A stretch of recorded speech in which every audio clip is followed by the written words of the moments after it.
Minnesota Vikings are at home again, trying to get back to the 500 mark after dropping below it at the Ship last week. They welcome the Chicago Bears, winners of 6 of their last 7 now, after pulling out yet another win in the waning moments of the game.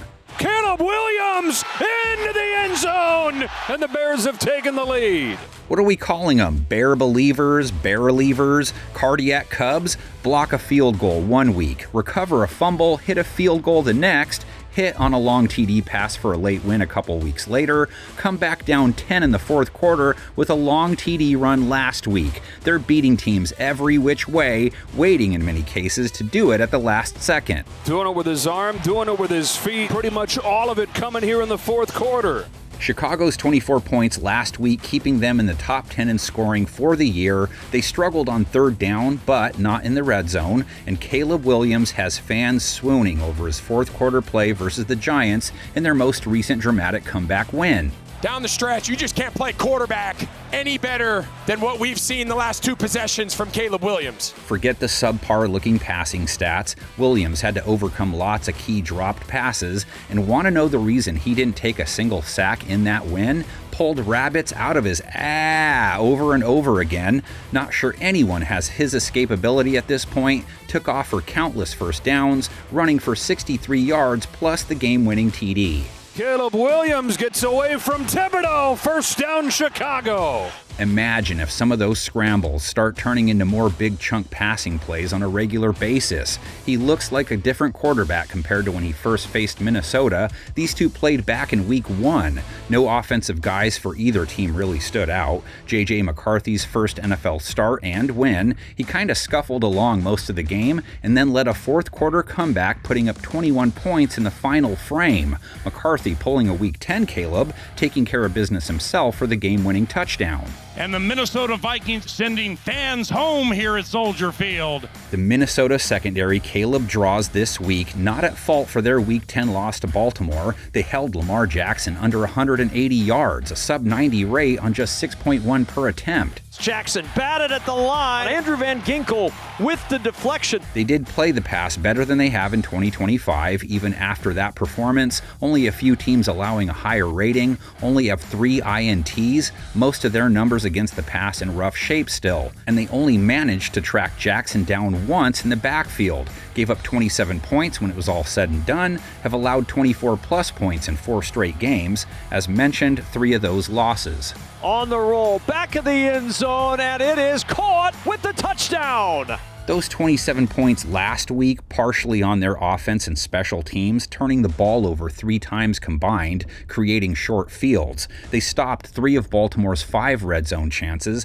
held them to 6 for 15 on third down. 12 of their points came on field goals, held Jackson to 4 per carry on 9 rush attempts, held Derrick Henry under 4 per carry. Third down and 3. Henry into the arms of Eric Wilson. They've been tough enough against the run overall, which they will need to be again in this matchup. Chicago's rise in the offensive ranks tied directly to its rush attack, which is a 3-headed attack. Williams, Kyle Monangai, who scored last week, and DeAndre Swift, who led them with 80 yards on 6.2 a carry after missing the previous week hurt. DeAndre Swift's got a hole to show it off right here. Gallops his way into the secondary. Swift also saw 8 targets in the passing game, only 18 yards to show for them. DJ Moore, only 1 target, no catches. He got hurt though. So Luther Burden stepped up with 51 yards. It's got Luther Burden, the rookie, with a first down. Fellow rookie tight end Colston Loveland followed his monster breakout with a respectable 55-yard outing. Williams Lofswan, he's got Loveland. Colston Loveland to the 30. And second-year man Rome Odunze got back in the mix after being shut out week 9, 86 yards to lead the team, his 6th touchdown of the year. End zone wide open, Odunze for the Bears touchdown. Minnesota's top wideout doesn't come in with the same mojo. Justin Jefferson with just 37 yards versus Baltimore on 12 targets. Jordan Addison 11 targets, 35 yards. And despite McCarthy throwing for a career-high 248 yards, he threw it 42 times to do it. Under 6 yards per attempt, 1 touchdown against 2 picks, a sub-55 rating. Down the middle, Jefferson and Humphrey get tangled up, and it's an interception. He only took 1 sack but was hit 12 times, so was under duress plenty, and he took 11 sacks his previous 2 starts combined. McCarthy under pressure from that defense, and down he goes. Montez Sweat, still the primary bagman for Chicago's passing attack, 1.5 sacks last week, running his streak there to 4 games. They had 4 total, though. That's back-to-back games with 3+ for a team that didn't have many early on, so their pass rush may be awakening from hibernation. Newcomer C.J. Gardner-Johnson blitzed his way to a pair versus the G-men. You have the widest rusher, that's C.J. Gardner-Johnson. You just can't let him be untouched. Their defense did have trouble with Jackson Dart some, though. Maybe they got lucky he left hurt. Gave up 240+ yards to him, over 8 yards per attempt. Dart's got time. Perfect toss for Slayton. Touch pass over the top. Bears DBs gave up 53 yards receiving to running back Devin Singletary, bulk on a 41-yard play. 62 yards allowed to Wan'Dale Robinson. 75 yards to tight end Theo Johnson. 89 to Darius Slayton.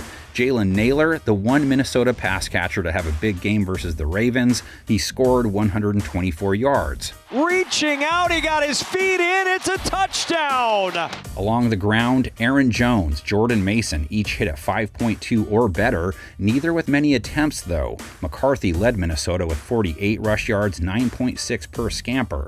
And McCarthy will run, breaks 1 tackle, breaks a second. He gets a Bears defense that just struggled with quarterback runs. They didn't contain Dart on the ground either. 2 touchdowns, 66 yards. Lucky they got that fumble from him. And they didn't fare great versus Tyrone Tracy, giving up 71 yards to him on over 5 per attempt. Allowed close to 170 rush yards when the game was over, and they have not played the run great in 2025. Theo Johnson's going to pull, and there's no one even for Theo Johnson to block. Purple People Eaters have won 8 of the last 9 over the Monsters of the Midway. 1 playoff meeting ever between them, 1994 season. Hand off Tillman off the right side of the end zone, and touchdown! Warren Moon looks it over and he takes, straight back to throw. Moon over the middle, through the hands of the intended receiver, intercepted by Barry Mentor. Takes, bootleg, rolling right, throws the right side of the end zone. He's got a man, touchdown! This Bear team believes they can beat the Vikings. They came in here knowing they could win, and they've got all the confidence in the world right now. The Bears came in here to Minneapolis and thoroughly thrashed the NFC Central Division champion Minnesota Vikings.